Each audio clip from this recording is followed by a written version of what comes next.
Assalamualaikum warahmatullahi wabarakatuh. Perkenalkan, nama saya Muhammad Rizky Zamzami dengan NIM 12310312365. Baiklah, di video kali ini saya akan mengerjakan tugas profesi dan etika keguruan yang mana dosen pengampunya yaitu Ibu Irawati MPD. Baiklah, pada video kali ini saya akan melakukan wawancara dengan seorang guru untuk menggali informasi-informasi tentang 4 pengembangan kompetensi yang harus dimiliki oleh seorang guru. Baiklah, tanpa berlama-lama lagi, langsung saja kita memasuki dalam proses wawancara.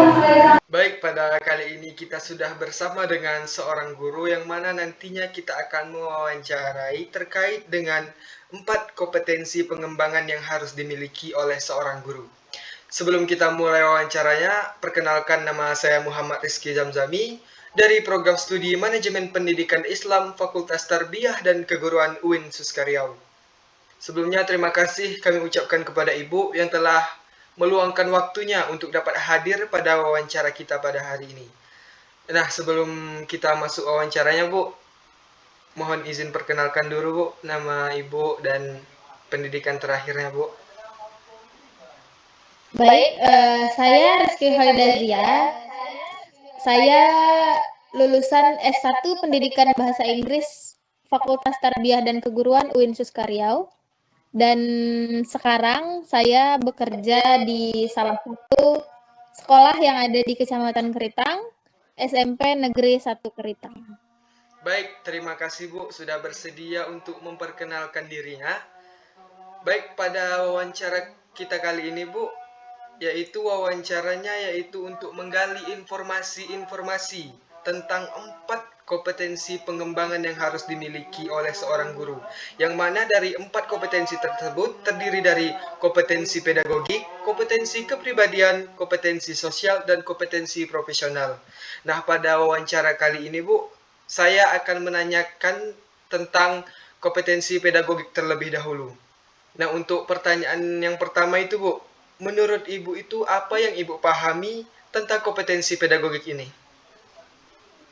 Baik, sederhananya kompetensi pedagogik ini intinya adalah kemampuan guru untuk mengerti siswanya, untuk membuat cara mengajarnya pas dengan siswanya, serta untuk mengevaluasi hasil belajar mereka agar semakin baik dari sebelumnya, gitu. Baik, terima kasih Ibu telah menjawab pertanyaan tentang pemahaman Ibu terkait dengan kompetensi pedagogik. Nah, untuk pertanyaan selanjutnya itu, Bu, bagaimana Ibu menerapkan strategi pengajaran yang efektif di kelas, Bu? Baik, saya biasanya melihat dulu nih kebutuhan siswanya. Misalnya, kalau mereka lebih suka praktek, saya akan memberikan tugas dalam bentuk praktek, dalam bentuk seperti melibatkan proyek-proyek tertentu seperti itu.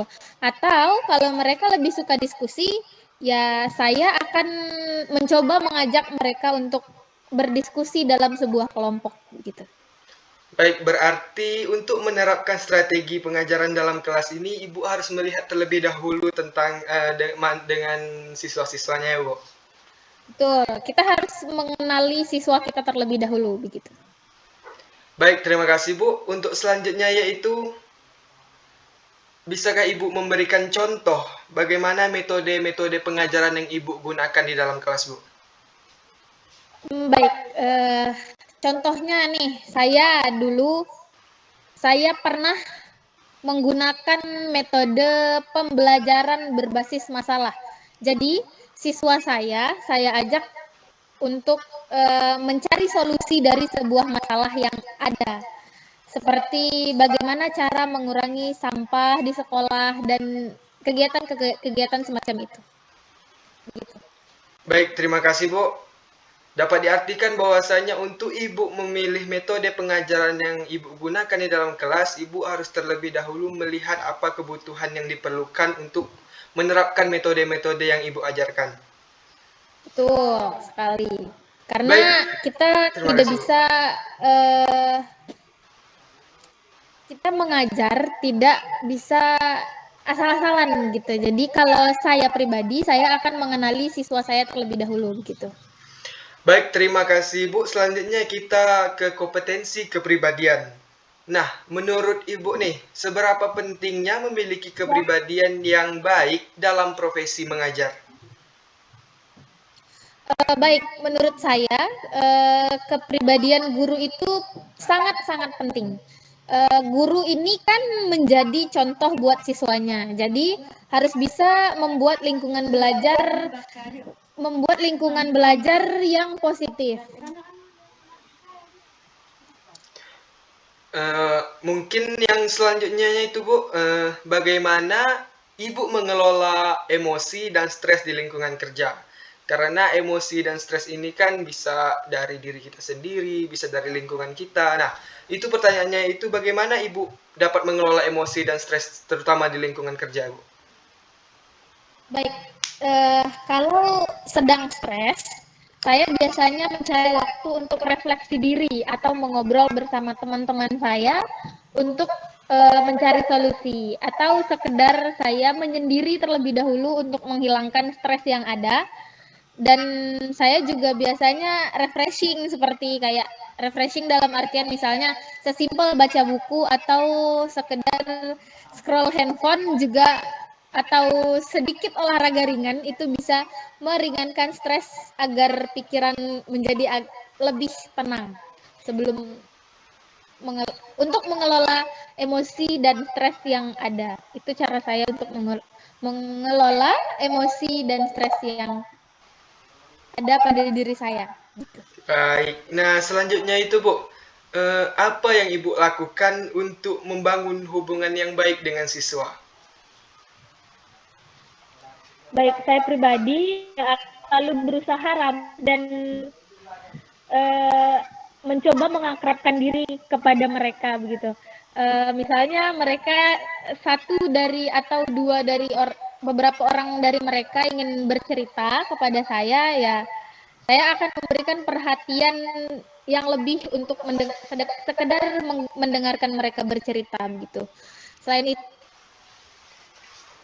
saya selalu usaha membuat suasana belajar yang santai, tapi tetap fokus, tetap merekanya harus fokus begitu, tapi santai begitu. Berarti dapat kita artikan bahwasanya untuk membangun hubungan yang baik dengan siswa itu sangat diperlukan dalam proses belajar mengajar ya, Bu.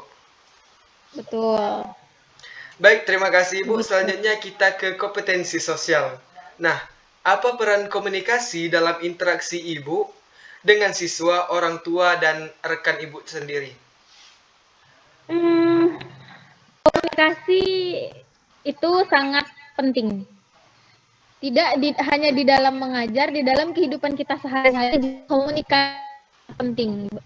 Untuk kepada siswa, biasanya komunikasi yang baik akan membuat mereka merasa nyaman saat belajar. Dan untuk komunikasi kepada orang tua, saya sering memberikan kabar terhadap perkembangan bagaimana anak-anak mereka di sekolah begitu. Dan kalau untuk kepada sesama rekan guru, komunikasi bikin kerja sama menjadi lebih lancar. Jadi selalu bangun komunikasi yang baik pada sesama rekan kerja begitu. Baik Bu, berarti di komunikasi ini sangat penting ya Bu untuk mendukung bahwasanya anak tersebut dapat berkomunikasi dengan guru jadi lebih lancar tanpa ada tekanan dari pihak yang lain ya Bu. Jangan memberikan tekanan yang berlebih kepada anak begitu. Berarti dengan komunikasi yang baik ini, siswa itu tidak hanya akan lebih memahami materi pelajaran, tetapi juga merasa didukung karena diberikan akses untuk berkomunikasi dengan gurunya. Ya, betul. Exactly. Untuk pertanyaan selanjutnya nih Bu, bagaimana Ibu berkontribusi dalam kegiatan di luar kelas untuk meningkatkan hubungan sosial dengan sekolah? Untuk pertanyaan ini, saya biasanya sering ikut membantu di dalam acara-acara sekolah seperti mencoba menjadi pembina ekstrakurikuler sorry, atau panitia event gitu begitu. Itu membuat hubungan kepada siswa, orang tua, dan rekan sesama guru yang lain menjadi semakin erat begitu. Baik Bu, untuk pertanyaan selanjutnya nih Bu. Ibu sebagai guru ini pasti sering berinteraksi dengan guru, dengan kepala sekolah, ataupun dengan staf-staf pendidikan yang lainnya di sekolah tersebut Bu. Nah pertanyaannya yaitu, bisakah Ibu berbagi pengalaman dengan kami bagaimana Ibu bekerja sama dengan guru-guru yang lainnya Bu? Baik, selama saya bekerja, pernah satu ketika saya di sekolah itu mengadakan lomba, ada satu occasion, satu event di sekolah yang mengharuskan adanya lomba ini, lomba itu, seperti misalnya kayak lomba cerdas cermat atau lomba-lomba yang membangun anak-anak lah begitu kan. Ya, Bu. Jadi saya dan rekan-rekan kerja saya serta semua orang yang ada di lingkungan sekolah itu kita berbagi-bagi tugas seperti misalnya bikin lomba, mengundang narasumbernya, sampai mengajak siswa-siswa untuk ikut aktif dan ikut andil dalam event tersebut. Acara tersebut menjadi sukses besar dan hubungan kita di antara rekan guru, baik orang tua dan siswa, itu menjadi semakin solid begitu. Berarti dapat diartikan bahwasanya untuk menjaga hubungan dengan guru, siswa, orang tua, bahkan staf-staf pendidikan itu sangat diperlukan ya, Bu. Sangat diperlukan karena kita di sekolah kita hidup berdampingan gitu di sekolah, seperti jadi kita membutuhkan komunikasi yang baik dan hubungan yang baik pula di lingkungan sekolah agar kitanya sama-sama nyaman di sekolah begitu. Baik, terima kasih Bu. Nah, selanjutnya yaitu Bu, kita masuk ke kompetensi yang terakhir yaitu kompetensi profesional. Nah, pertanyaannya yaitu, apa yang Ibu lakukan untuk terus mengembangkan pengetahuan dan keterampilan profesional yang Ibu miliki? Baik, untuk mengembangkan hal-hal yang sudah ada pada diri saya biasanya membaca beberapa jurnal pendidikan, mencoba ikut beberapa pelatihan dan diskusi bersama rekan kerja pun itu bisa menjadi salah satu cara agar mendapatkan ide-ide baru untuk saya terapkan dalam proses pembelajaran saya. Baik, terima kasih Bu. Berarti untuk Ibu mengembangkan pengetahuan dan keterampilan, Ibu ini berarti sering mengikuti pelatihan, workshop, ataupun membaca jurnal-jurnal pendidikan untuk mengembangkan pengetahuan dan keterampilan profesional Ibu. Betul. Nah, selanjutnya Bu, bagaimana Ibu mengimplementasikan pengetahuan baru dalam proses pembelajaran Bu? Baik, ketika saya mengikuti workshop atau setelah saya membaca jurnal pendidikan atau sesimpel saya berdiskusi bersama rekan sesama guru, saya akan mencoba sedikit memasukkan ilmu baru tersebut ke dalam kelas. Seperti misalnya nih,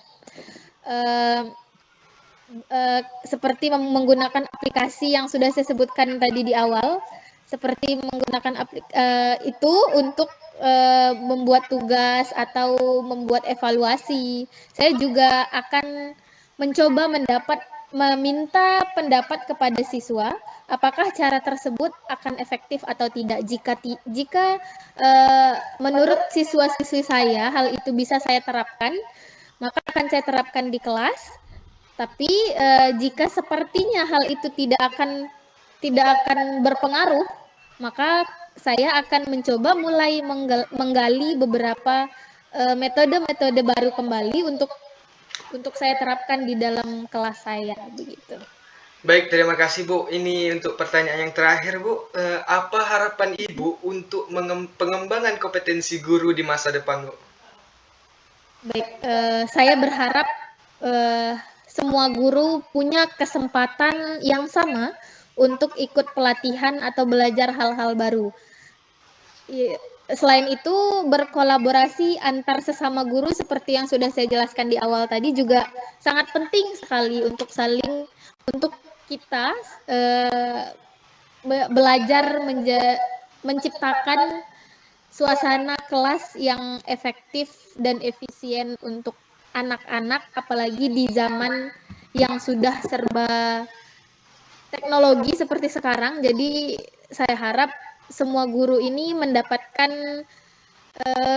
kesempatan belajar hal-hal baru tersebut agar tidak ketinggalan dan selalu menciptakan atmosfer belajar yang baik kepada anak-anak, kepada siswanya begitu. Baik, terima kasih kepada Ibu yang telah meluangkan waktunya untuk saya wawancarai terkait dengan 4 kompetensi pengembangan yang harus dimiliki oleh seorang guru. Mulai dari kompetensi pedagogi, kompetensi kepribadian, kompetensi sosial, dan kompetensi profesional. Nah, dari 4 kompetensi yang Ibu sampaikan tadi, apakah ada hal yang lain yang ingin Ibu sampaikan terkait dengan kompetensi yang harus dimiliki oleh seorang guru ini, Bu? Nah, seperti yang saya bilang tadi, guru itu harus belajar dan selalu mencoba fleksibel terhadap perkembangan zaman yang ada. Jangan cuma mengajari materi, tapi juga harus menjadi inspirasi untuk siswanya agar mereka mempunyai semangat belajar yang lebih. Ya, untuk mereka mempunyai semangat belajar yang berlebih itu, gurunya juga harus bisa beradaptasi dan masuk ke dalam zonanya anak-anak siswa-siswanya yang di zaman sekarang ini begitu. Baik, mungkin dari yang Ibu sampaikan tadi, yang dapat saya tangkap itu, guru yang kompeten harus memiliki 4 dimensi utama yang seperti kita obrolkan tadi Bu, ya seperti kompetensi pedagogik, kepribadian, sosial, dan profesional. Mungkin dari kompetensi pedagogik tadi memastikan guru untuk mampu mengelola pembelajaran secara efektif dengan memahami karakteristik siswa yang setelah Ibu sampaikan tadi, seperti menggunakan strategi-strategi yang relevan dan mengevaluasi hasilnya. Di kompetensi kepribadian tadi menekankan pentingnya sikap positif, pengendalian emosi, serta kemampuan menjadi panutan yang baik. Karena seorang guru itu akan ditiru, apa yang diperbuat oleh guru tersebut akan ditiru oleh siswanya. Mungkin harapan ke depan adalah agar guru terus meningkatkan kompetensinya melalui pelatihan, kolaborasi yang mendukung, dan adaptasi terhadap teknologi-teknologi yang ada pada saat ini. Karena di zaman yang semakin canggih ini, teknologi-teknologi yang baru itu semakin bermunculan. Mungkin kita sebagai guru harus pandai mengajarkan kepada siswanya agar dapat memilih mana teknologi yang harus kita gunakan atau teknologi yang memang harus kita hindari. Benar. Baik, mungkin terima kasih Ibu atas waktunya yang telah Ibu berikan kepada saya untuk saya wawancarai. Mungkin wawancara kita cukup sampai di sini. Saya akhiri. Assalamualaikum warahmatullahi wabarakatuh. Waalaikumsalam warahmatullahi wabarakatuh. Terima kasih, Bu. Terima kasih. Baik, itulah tadi wawancara saya dengan seorang guru untuk menggali informasi-informasi terkait dengan 4 kompetensi pengembangan yang harus dimiliki oleh seorang guru. Mulai dari kompetensi pedagogi, kompetensi kepribadian, kompetensi sosial, dan kompetensi profesional. Mungkin ini saja yang dapat saya tampilkan. Saya akhiri. Wassalamualaikum warahmatullahi wabarakatuh.